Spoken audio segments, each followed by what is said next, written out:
Hi, everyone. Welcome to We Didn't Turn Out Okay. I'm here with Mandy Grass, certified behavior analyst and parent coach who I had the pleasure of working with virtually. This is our first time meeting in person for a workshop where I stunningly was shocked by how many tools she had that I had never heard of and that I've implemented since. So I've been dying to have you on to share it with listeners. Before we dive in, can you share who you are in your own words? Sure. So I am a behavior analyst. I've been a behavior analyst for about 10 years, and I have 3 children of my own, a 8-year-old, a 6-year-old, and a 3-year-old. And so when my 8-year-old was about 2 or 3, I started, my friends kept being like, well, what do I do about this? And what do I do about that? So then I launched my own company, the Family Behaviorist, and I work with parents doing parent coaching, and I work with schools to help people understand sort of the science behind behavior. Yes, that was really so helpful. I realized as you were sharing tools on this virtual workshop, you preempted it or followed up with kind of the why it works, which I feel like makes it more memorable for parents to access or for me to access in those moments, when it makes sense and it's not just like a script that you're supposed to memorize. Right.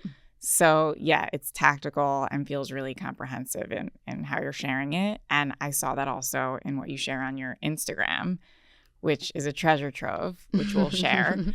But let's kind of dive in with formatting this a little bit differently. Usually it's kind of me giving the guests some guidance or a combo of both, but I'm in need of some guidance myself. So we'll start with my morning. And bear with me, it's like a little bit of like a layered thing. So basically, I really have been trying to lean into having smoother transitions and mornings by planning ahead. I'm not usually a planner in that sense, in parenting, unless it's like an event or something. So, last night I was trying to put all the things in place. I'm like, I have my virtual workout in the morning. What can I set up for them if they wake up? What can we do to lay out their clothes, pick out things ahead of time? So I asked them last night, what do you guys want for breakfast? Waffles and berries. Great. So they happened to wake up while I was in the middle of my workout. My husband made the breakfast, and I don't think I filled him in on what the request was. So by the time I finished and he was like, breakfast is ready, it was actually toast with berries. So number one, what would your advice be then? Like, I knew that me and the girls had planned one breakfast. However, here we were. My husband had just made breakfast. I wanted to also respect him and his time and not just be like, Daddy, that's not what we planned. I didn't want to be wasteful. I didn't want to evoke guilt. So before I continue, what are your thoughts thus far? So I think on the one hand, sometimes parents are like, this happens, you have to be flexible. It is what it is. And on the other hand, we sometimes need to meet our kids where they're at. So there's always opportunity to work on flexibility, right? It doesn't need to be today. It doesn't need to be like, oh, well, Daddy didn't know the plan, roll with it. There can be a happy medium of like, okay, we did make the toast. Do you still want the waffles? Whatever that might be. Food is also such a thing. So I think especially for our generation, and you have girls, I have 3 girls. So it's such a hot button topic. I don't go into it very much on my Instagram because it's so controversial. Yeah. But I think for me, my personal belief on food is this is what's offered here. In terms of dinner and stuff, my family, it's always apples, cucumbers, and carrots are always an option. I don't want to ever feel like I'm depriving food, but it's also we're not going to skip chicken so that we can have popcorn, right? I so love trying to that. thread some of that needle. So same thing when it gets to sort of breakfast. But we're also not a shorthand cook. But again, I think parents are sometimes no, we have a really hard line on it. And there'll be another opportunity to work on tolerating toast, right? Doesn't need to be today, especially when there was a plan that existed. Exactly. It was also just, and honestly, it was also I want my morning to go smoothly. There was myself in there too, or all of us. I felt as though if I made it a hard line in this moment, after we had made the plan, that it could have created, some resistance and we had no time to waste. So yeah, I ended up, I'll continue because I'll need more advice throughout. But also want to remember, what do you offer for dinner? I feel like that is such a good tool. Cucumbers, carrots. So for my family, like dinner As is like whatever I make, right? I follow people on Instagram too. I try to offer something they like, all of that. But ultimately, like dinner is what dinner is. They don't have to eat it. I'm not going to go toe to toe with you about bites. Like this is what's offered. If you don't eat it, the other options before bed are apples, cucumbers, and carrots. Yeah. And so that's sort of like standing in my home. So I never feel like I'm depriving you of food, right? There's always food. It's never that food's not an option. Right. But also like this is what's for dinner. But I, again, try to do all the proactive things. What does everybody like? Whose turn is it? All of that sort of stuff. But I have 3 girls. We're not gonna hit everybody's preferences every day. Totally. But I went through like phases with that. The like you need to eat bites, or like I will only give you what you need to eat. And everything just sort of turned into a negotiation, and it made dinner cumbersome and not fun. So I just kind of did away with that. Yeah. Yeah. And I think having those sort of like standing items also diffuses putting some things on a pedestal and feeling like you said, like you're depriving certain things or that they're eating to reach some like higher level food, things like that. So I like that. Anyway, it reminded me because I also could have maybe been like, you didn't get the waffle, but there is the toast with the berries. Like sort of like that could have been a sort of meet in the middle missed opportunity that I'm thinking of now that, you know, while you're disappointed about X, there's still Y, and maybe leaned into, you know, trying to encourage flexibility there. Anyway, I did just take out the toaster to put in the quick waffles and turned to them and said, before I start making the waffles, we're not going to have time to eat this here now. We're going to have to bring it in the car. Are you going to eat it? And now even just saying it, it feels like that's such pressure. But I sort of was like, we have 15 minutes. Mm-hmm. I'm not going to take up 3 of those minutes. I didn't say it this way, but my mind was, I can't take up 3 of those minutes and get us there in time for nothing. Right. Does that sound like pressure? So, like asking ahead of time before I make something, are you going to eat it? But I think that's fair. Like, did you fill up on the toast and berries? Do you want something more? We had a rough couple of weeks after daylight savings. So we were like eating in the car a lot because I couldn't get my act together to get everybody out the door. And my youngest would like walk into school with half a bagel. And I was like a little bit embarrassed. But, you know, I felt like day 8 or whatever when I got everybody fed before we left, which is our normal protocol. I was like, woof, all right. I did it.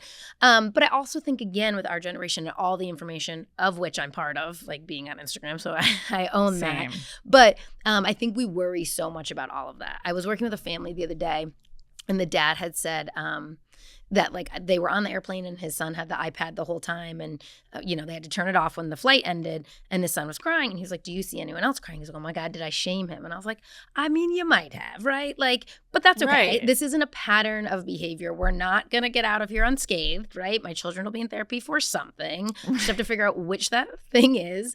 And also just like patterns of behavior. Right. It's not like every day you're battling about breakfast, or every day you're making something that's being thrown out. There's gonna be one-offs, and you'll just have to like look for patterns of behavior. Right.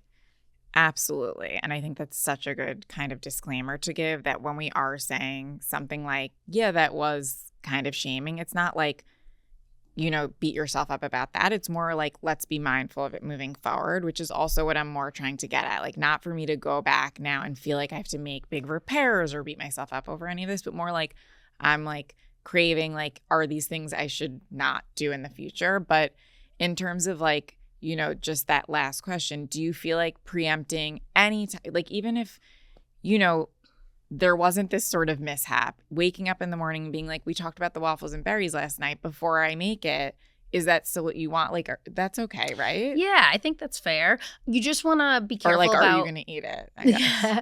I think you just want to be careful about making it too many negotiations. So like, for example, a thing that comes up a lot with morning routines is when, you know, a parent and a child decide on the outfit the night before, and then the next day it's, I don't want to wear this, which is fair to some extent, but you just want to be careful about getting sucked into too many negotiations. Totally. And not that like we all don't change our mind and want something different for breakfast, but if every morning it becomes like, no, I don't want that, or the no battle where they're not choosing anything, that can be sort of cumbersome. We're like, oh, this is the choice today, or these are the 2 choices today. Right. And it's like also reminding me of what you said you know, as sort of like what you believe and what many, you know, something I kind of have in my mind, it's like our job is to offer the food. Their job is to like eat what feels good to them. So, right, like instead of asking, like it could have just made it, and then whatever they ate, whatever they didn't, and trusting that. So, yeah, it was more like this like pressure on like, I don't want to waste a minute type of thing. Right. But I think it's fair. Yeah. I think it's fair to be like, do you really want this? It's okay Right. if you don't. If you do, I'll make it. But if you don't, that's fine too. Totally.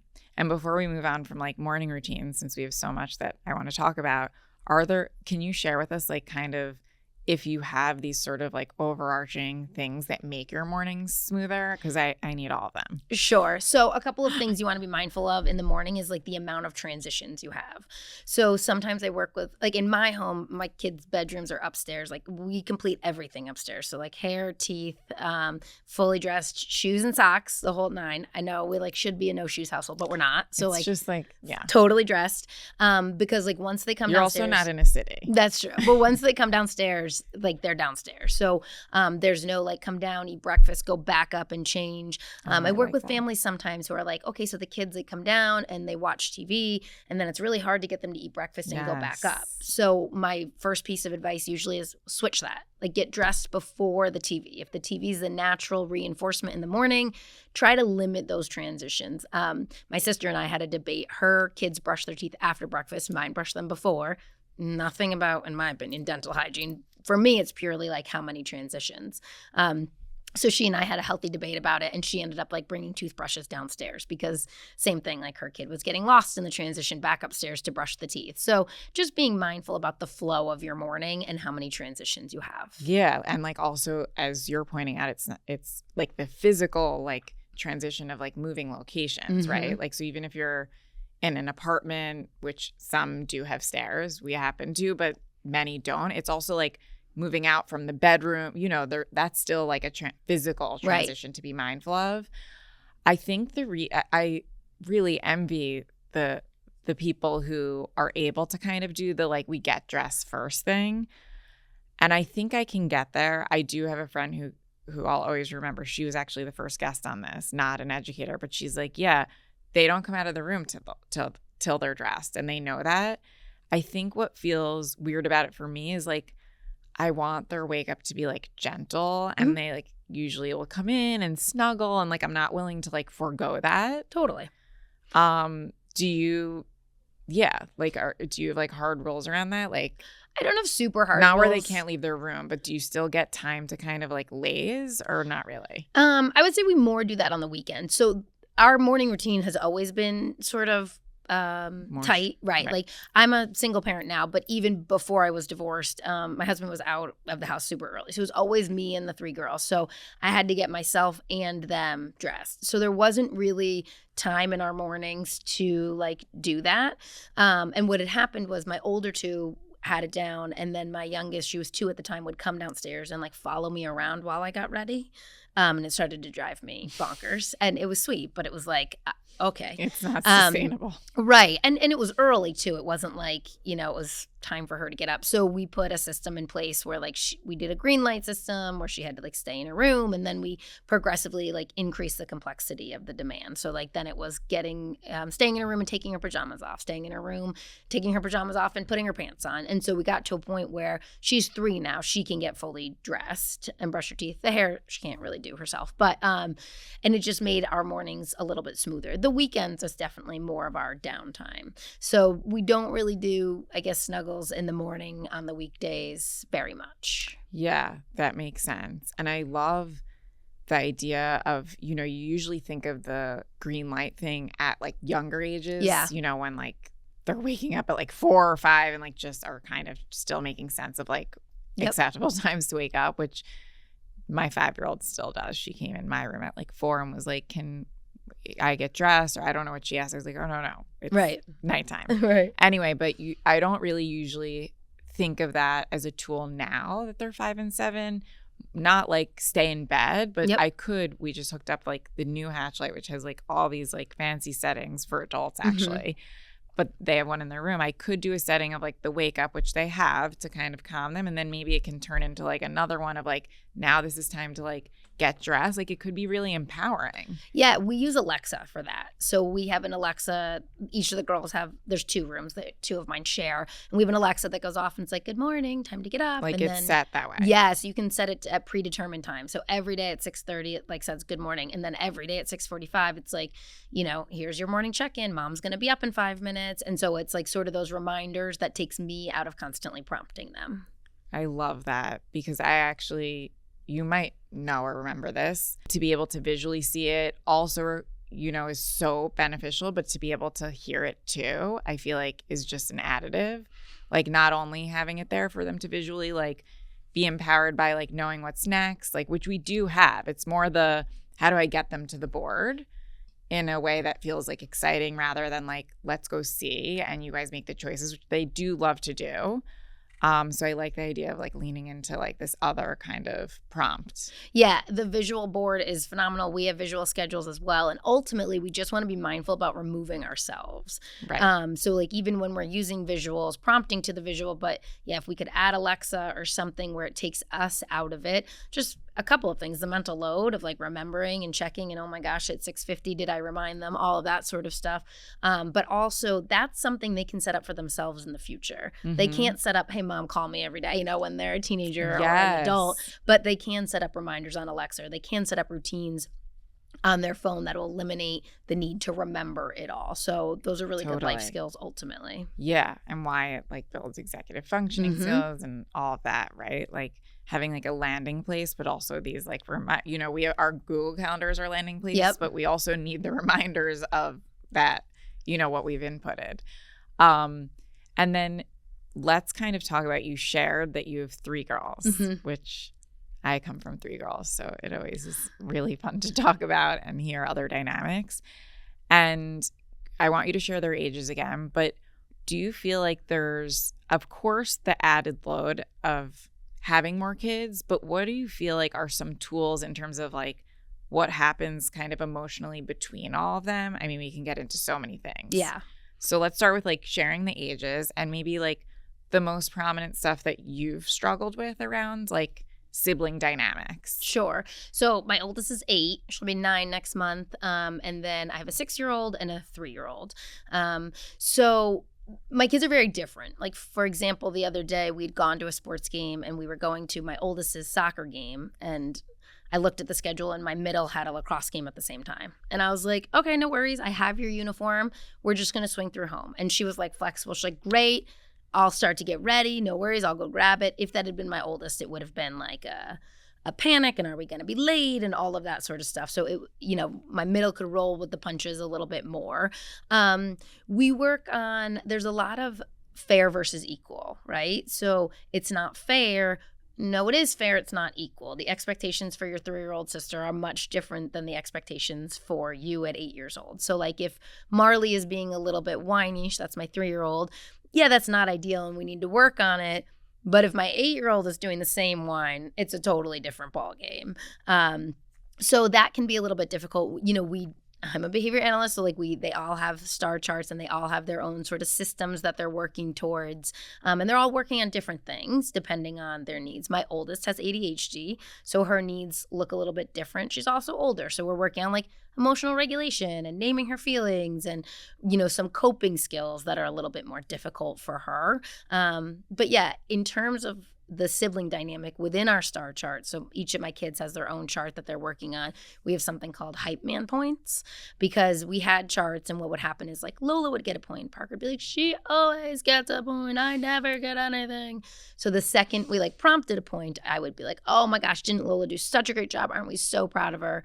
And Parker would be like, great job, Lola. I'm like, oh my gosh, you get a hype man point. And that's been one of my favorite things that's generalized really nicely is like teaching them to hype each other up.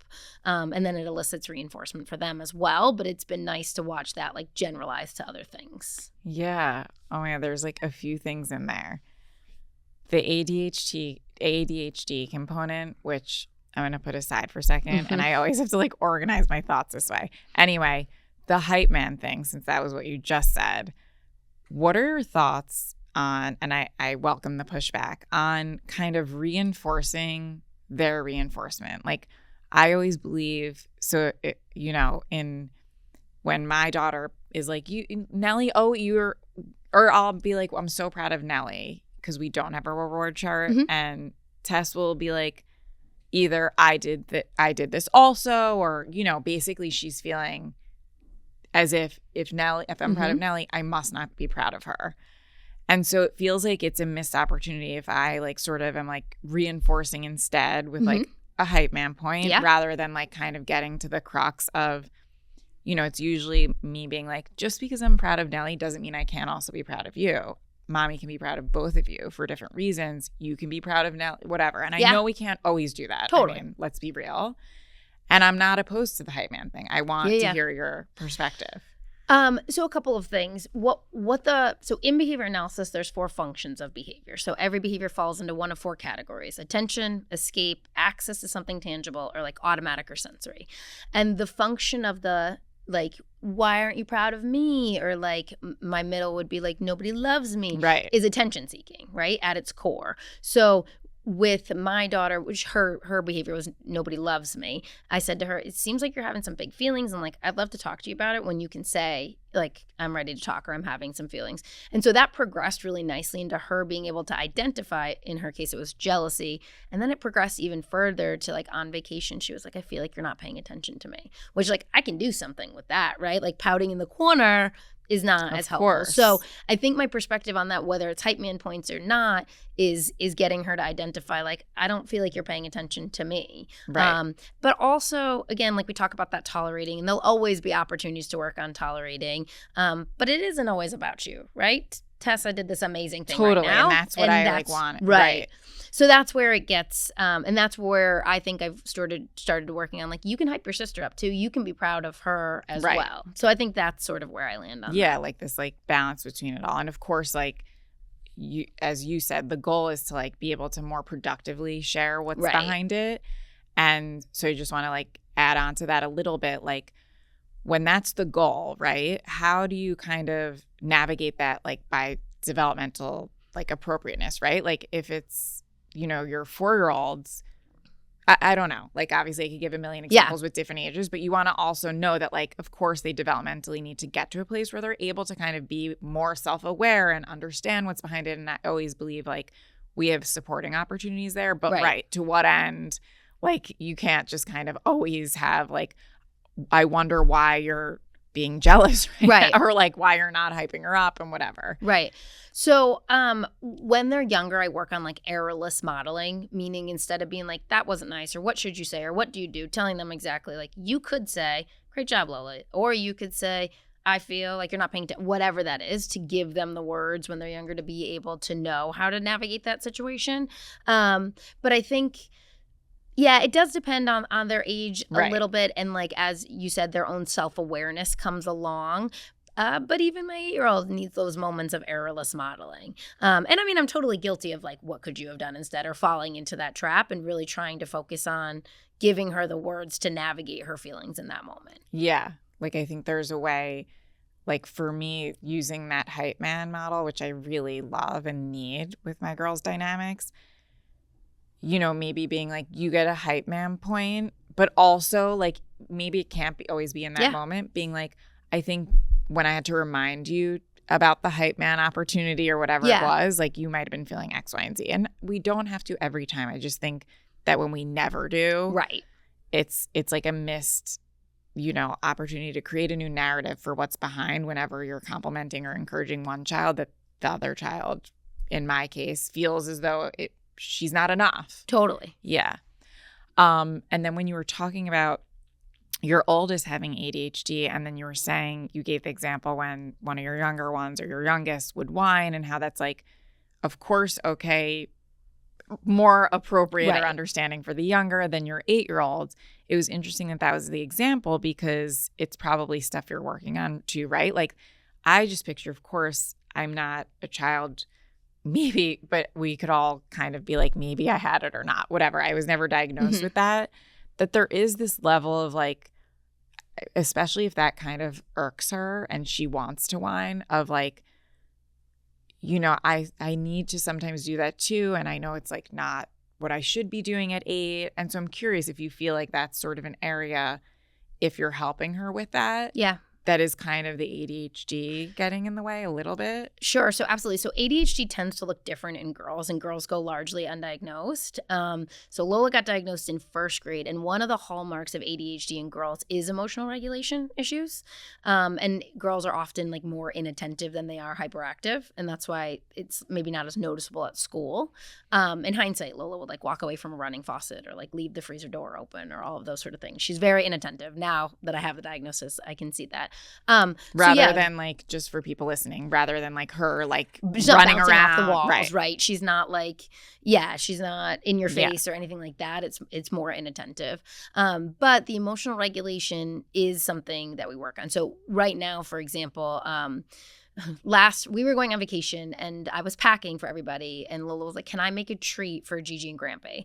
I was like, "Sure." And in my head, I assumed that meant like a card or something. And then she comes into my room and she's like, "There's salt in chocolate chip cookies?" And I was like, "What are you doing?"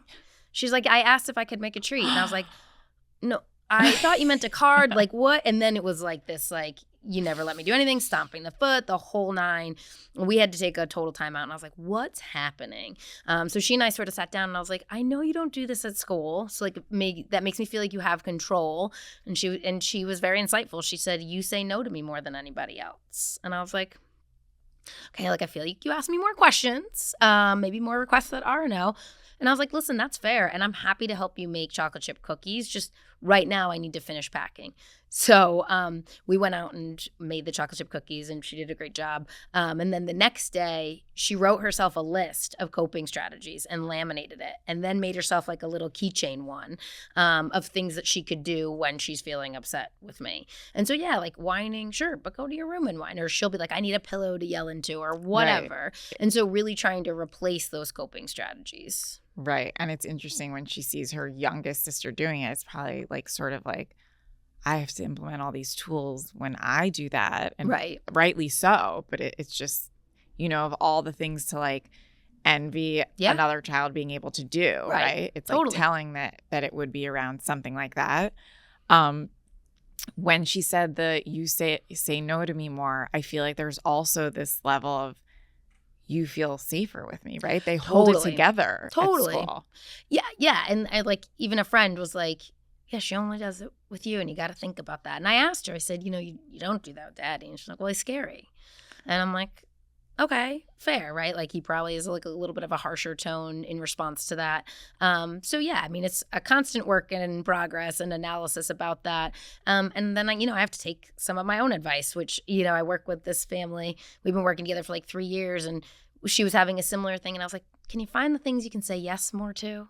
And so I sort of had to take my own advice, and I was like, "I did misunderstand you, but sure." Part of the problem is with the baking in particular, she doesn't totally read the fractions. So when I got out there, she had and I was like, "This is not enough flour." I was like, "We read this wrong. We need to start over." Right. And you knew it was something you had to leave what you were doing to really be able to oversee. But like some of the advice I give other people that I should have taken for myself is giving her more context around that. Like, give me 15 more minutes and then I'll help you. Or like nail polish is a big one in my house. And so like you can do it outside anytime you want, or you can do it on this like giant cardboard box we have, right? So like really giving them context around where they can engage in whatever they're engaging in. Yeah, totally. And it's when you were saying the whole, I'm on this like new kick because of like personal experiences lately, all positive, where, I always felt like I had this gift with kids, but I'm realizing more and more, and I recently shared about this, that I vividly remember being a kid, I think more than most. Like I really remember like in a nuanced way, like feelings I had around like certain grown-ups and how I was treated. Anyway, it makes me so attuned to kids, probably a little bit too much so. And so when you were talking about her being, with this dynamic of like, wait, what are you doing? Like, she was so excited about baking this cookie thing. It also, and I remember this as a kid, is a level of like feeling a little bit, and they wouldn't articulate it this way, like dumb, right? Like, oh, I misunderstood. And so there's this level of like, or embarrassment, whatever that looks like.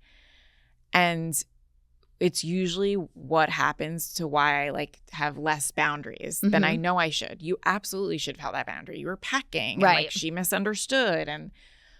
But in terms of like, do you not think about, like, I want to just know from the perspective of a behavior analyst, like, is it that doesn't come to your mind? Like, how are you able to set boundaries that are like so good, but that maybe, like, why is my mind thinking like, oh, this is embarrassing for her, rather than like, I need to set this boundary? I know you can't answer that, but like, what advice would you give to someone like me?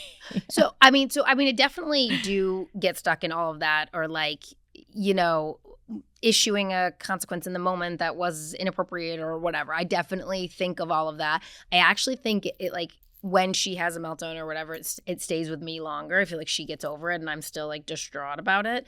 But we just need them in order to function, right? Because if we go, it's for their totally. And I think in terms of like a therapeutic approach, right, of validating the feelings, and a behavior approach, we have to blend them both. Totally. So I'm in the camp of like, validate the feeling, replace the behavior. Yeah, yes. It's okay that you're upset. Totally. That is upsetting. We misunderstood each other. Yeah. But what can we do about it? Can you say, can we do it in 15 minutes? Can you say, can we try again? Like, what context can we give? And again, on my end too, when I give people advice on saying no, I say give choices and context. So like, okay, you can write a card now, or you can, draw a picture. We can do the cookies in 15 minutes. Right. Yeah. So, but yeah, giving her more choices or context, I think would have been blending helpful. The two, I think, is like so important to point out too, right? Like, right. We don't want to go too therapeutic because then we have no boundaries, but we also don't want to go too behavioral because I was working with a family the other day where the mom and dad were talking about their different approaches, and the dad was like, I care more about her following through. So if I ask her to put the laundry away, I don't care that she's stomping and rolling her eyes. I care that she's putting the laundry away. And mom's like, I do. And I was like, I hear you. But also, like, we have to kind of prioritize what our focus is right now. Absolutely. And yeah, the eye rolling isn't great, but you just told me she doesn't do it in any other setting. So it's not that we were like raising this brat who's rolling her eyes at teachers and everything. She's not. She knows the difference. That might be a behavior we just ignore. Absolutely. And on that note, in like helping myself, it's like there's a way to like validate and have empathy and not stop packing to then go bake, because like, there's a way to be like, what you said, blend the two. Right. And I think that that's like so important. Like, yeah, you misunderstood. We can do it in 15 minutes. And I love that. And I think it's important to note, because oftentimes like people just hear like a tool and it does work, but I think like there's opportunity to blend. Of course, not go too therapeutic and whatnot, but also not go so like rote on just like these like tools, which I think how you put it is so great. And back to what we were saying before, like, you're just looking for patterns. Like, I get it wrong constantly. I said on Instagram the other day, I took away lacrosse practice and I'm one of her coaches. Like, obviously that was an empty threat. Like, obviously that didn't make sense. So I would tell you threatened with taking it out. Like, I don't remember what she was upset about, but you didn't actually take it out. Well, so I said you couldn't go to lacrosse, and then obviously we went to it. Like, so everything about it was wrong, right? But like, the fact of the matter is, like, I do this for a living, and it's still really difficult to like pull the resources in the moment when you're dealing with it. And like, I open my mouth and like my parents come out, right? And not that that's terrible. Like, I had a great childhood, but I knew when I said it. And I knew it was lingering there. And then I had to like figure out how to take steps back or whatever. So yeah, it's hard to do it. I don't think anybody does it perfectly.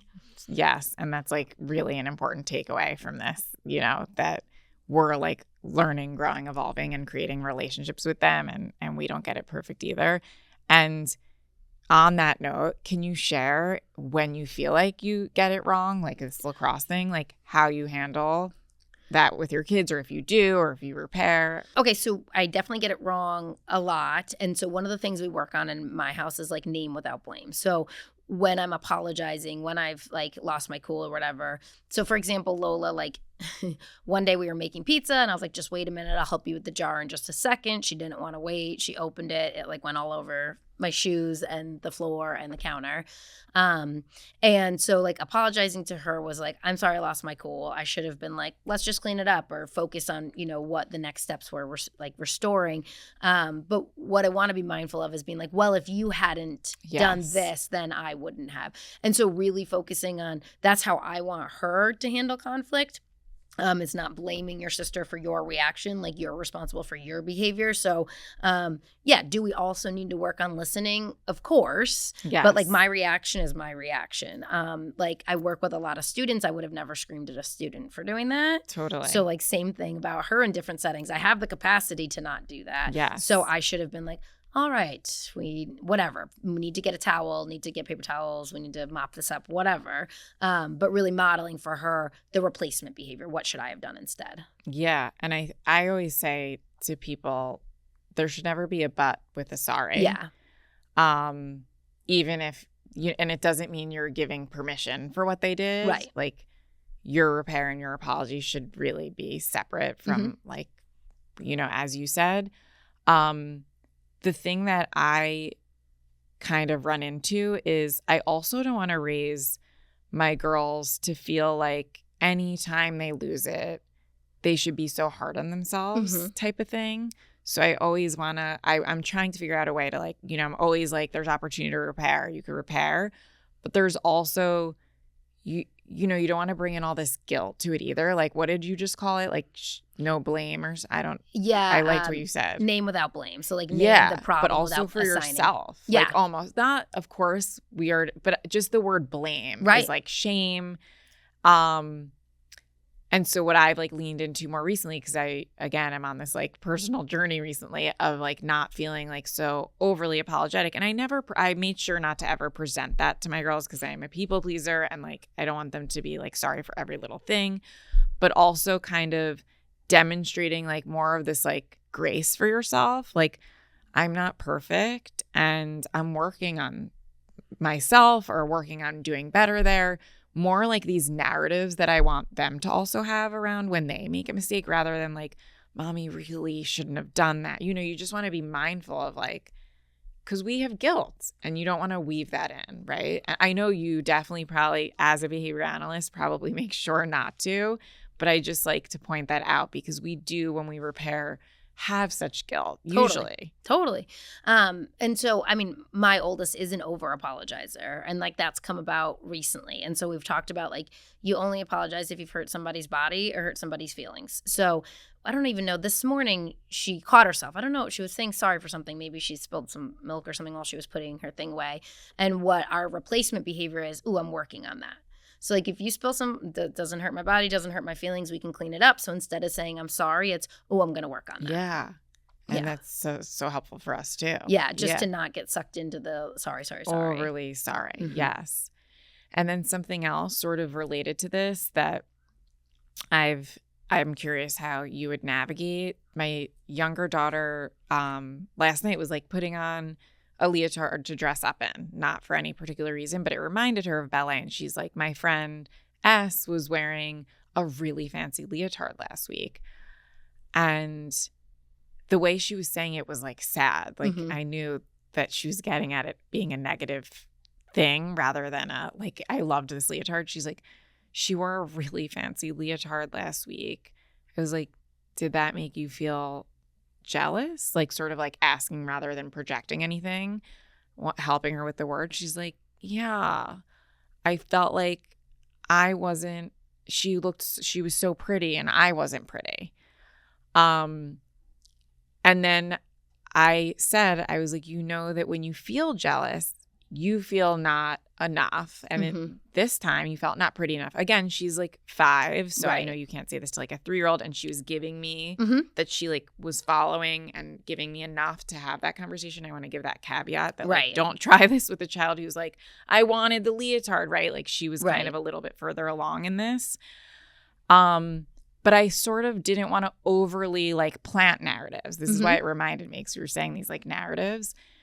I wanted it to really be something that she integrates, right? Like, we can say till we're blue in the face, like, when you feel jealous, know you're enough. And it's like, how do we? So again, as a behavior analyst, when your kids are feeling jealous, you've brought it up a few times, what do you feel like is, with the science, like helpful? Right. So like I said, not jealousy necessarily, but the way that the behavior presents. So, Parker saying nobody loves me, at its core is attention seeking, right? So I wanted to teach her how to get attention appropriately. Also don't want to teach my daughter to speak negatively about herself to get validation. Yeah. So one of the things I was super worried about is, and at first I did. At first she said, nobody loves me. I said, oh my God, of course we love you. And I swooped in with tons of validation. But then the behavior started increasing. And I was like, ooh, I don't like where that's going. So yeah, working on them naming their feelings, like, hey, I feel jealous, or I feel it. In my case, that particular one was that I wasn't paying attention to her. And again, there's the level of tolerating that needs to come at some point. Like, your sister needs this right now. But that's one thing. And then another thing, Lola had an incident where, I don't know, a boy had told her legs were ugly. And this was in 2nd grade. And I was like, gosh. oh. And so I was like, those legs are strong. Those legs play soccer and teach you to ski. And so you could say to him, I posted about this. I got some good feedback. I said, you can say to him, I'm sorry you feel that way. I like my legs. And a lot of really powerful women in my comments saying, don't you have her apologize? And I was like, ooh, good point. So I don't know, what did I come up with? I just maybe that's your opinion. I like my legs. Right. But really trying to empower her to, Yes. love that about herself. But yeah, back to that over apologizing. So, Oh my, but right. It's so deeply ingrained. But it is. And yeah. those women and just totally. Oh my God. Wait, I think you'll actually love this. I forgot that after, I was saying that and I was like, I don't know how well this is landing. Right. It felt more like those mantras that you buy in a store rather than is she understanding this? So it made me, I then said, and when you're feeling jealous, I think that unkind Nellie comes out about Nellie. And so Nellie saying, I'm not pretty enough, be like, Nellie, that's not true. S's leotard doesn't mean I'm not pretty. I was like, you have to tell Nellie. And she was laughing. And I felt like that actually really resonated. Anyway, it turned into a performance called I'm Brave Enough. And she was singing I'm Pretty Enough. It was kind of incredible. I'm eager to share about that. But I feel like that's a tool that would resonate with you. Yeah, that's awesome. I love that. Talking to yourself. Totally. And when this child about the legs, it sort of reminds them, if they've already kind of been you're being unkind, to recognize these unkind outside voices, right? And assert themselves. So yeah, I forgot that was kind of the follow-up. Speaking of which, you've shared that you're divorced, and that you're comfortable talking about it a little bit. Sure. And I think that people, whether they're divorced or not, can get insight from kind of your response around that way that we can sometimes portray or hear our children portray our partner or ex-partner or any spouse in a negative light. So you shared that your daughter had said she doesn't behave the same way because he can feel scary. Right. And I know you meant it. Yeah, no, he's not scary, but he's more direct than I am. I'm definitely more of the how are you feeling kind of parent for sure. Right. And I'm sure you've had to navigate a lot of questions around why you aren't together anymore. And it reminded me, even as someone who is happily married, kind of as my girls are getting older and noticing more when I might say something under my breath, or I'm yelling his name from upstairs and he doesn't hear me, and I'm like, why isn't he answering? Things that you don't want to permeate. And so I'd love to hear your perspective on how you kind of check yourself So one of my biggest concerns with my divorce is that my ex-husband has ADHD as well, right? And so when Lola was getting assessed, I'm dyslexic. And so I was like, this is what we're doing.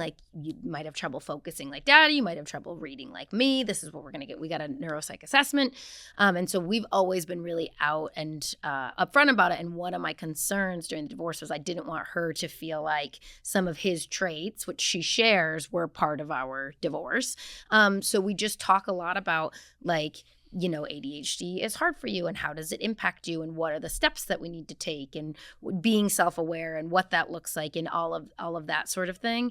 Working with him on remember when you were a kid and how that felt for you. Yeah. Because, kids with ADHD tend to hear significantly more negative comments or redirections or all of that sort of stuff. So just being really mindful about how she perceives that.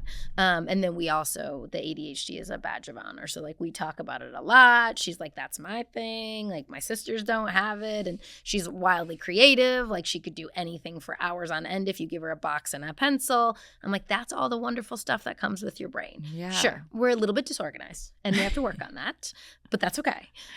So that's sort of one of the biggest barriers, I think. Yeah. And what an amazing thing to like preemptively recognize when you were going through the divorce that like while you were saying you might have what mommy has or daddy has and the diagnosis showed that she has what daddy has and then now you're separating from daddy to catch that. Right. Like, that this has nothing to do with right. the things that you share with daddy. Yep.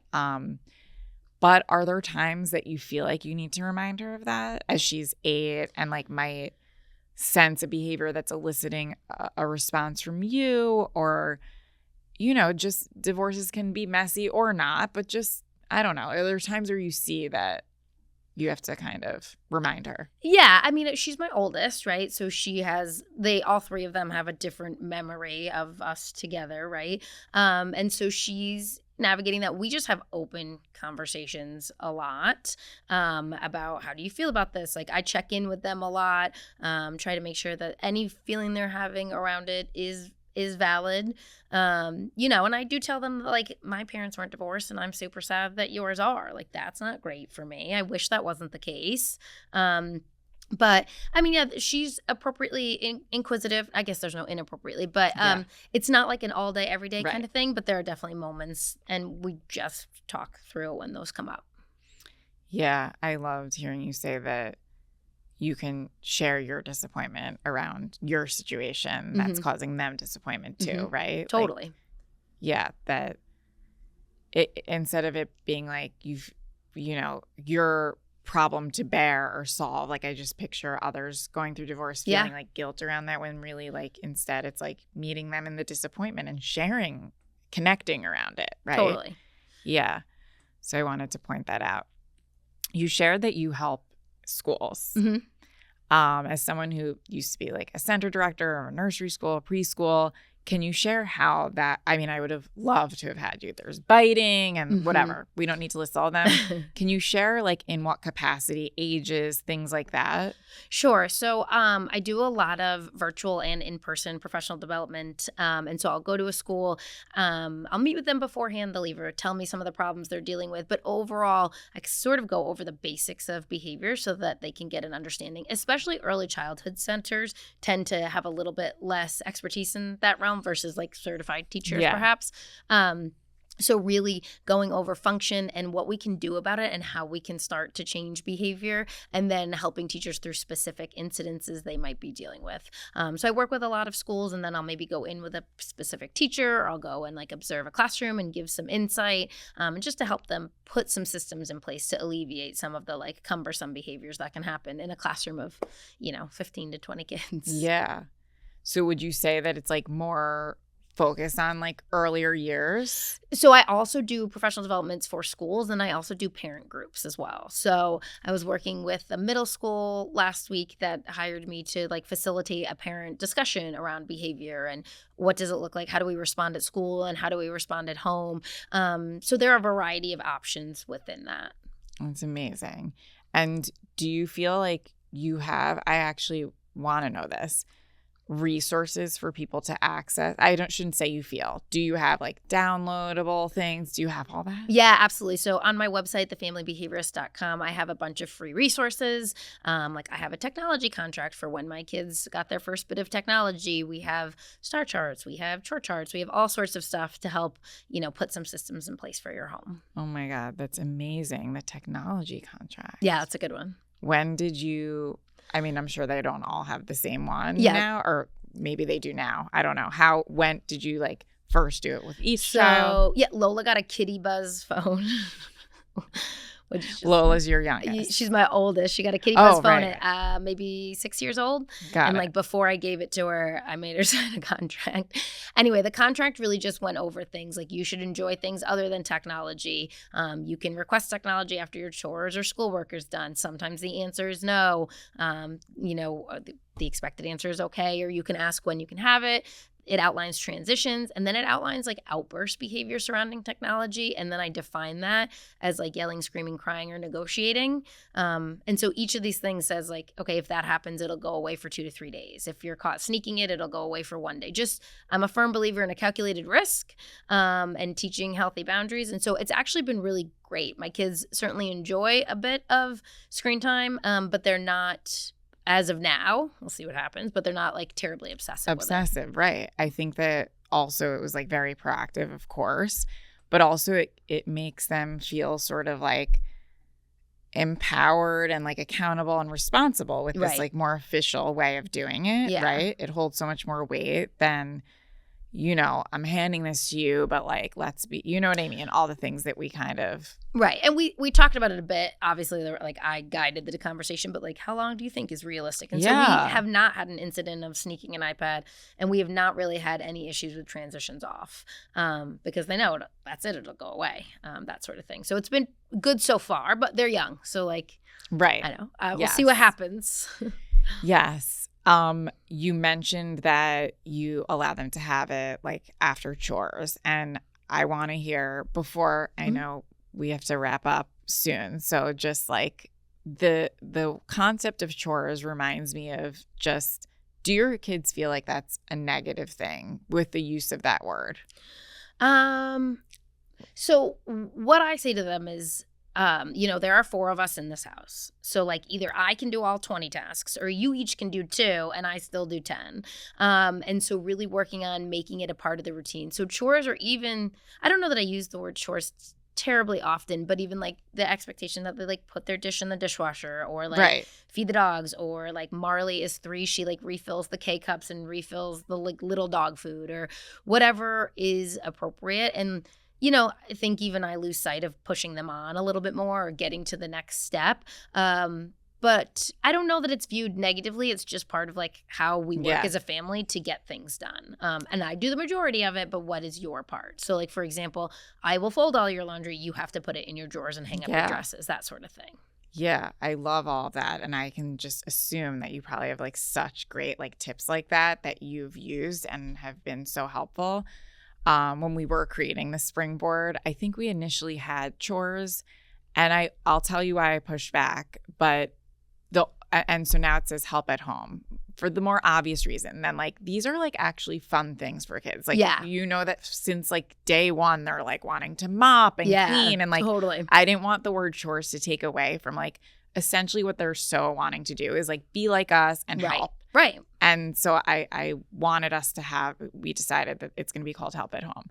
But another thing is that as someone who worked with like infants and toddlers, I knew how when we look at things at chores, how it can take away just so much of it, you know, like being present and like valuing like the activity. And I, of course, agree that like, it's like, we want to check these things off. Let's be real.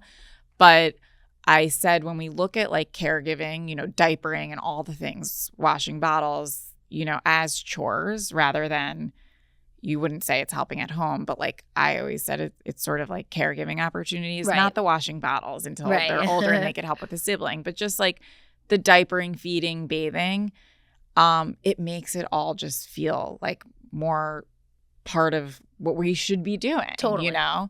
And so I just wanted to like but it makes sense. You don't usually say chores, and it's just kind of course, the obvious way of like grouping in this like category of what we do. But I need all of those resources that you provide. Is that also part of it? Like how you approach different like chores? I'm not sure that it is, but you know, it's a great should. idea, right? Like what you guys do around the things that we want our kids to do. Totally. So like our morning, back to the like morning routines and transitions and stuff. So our morning, each girl has a chore, I guess.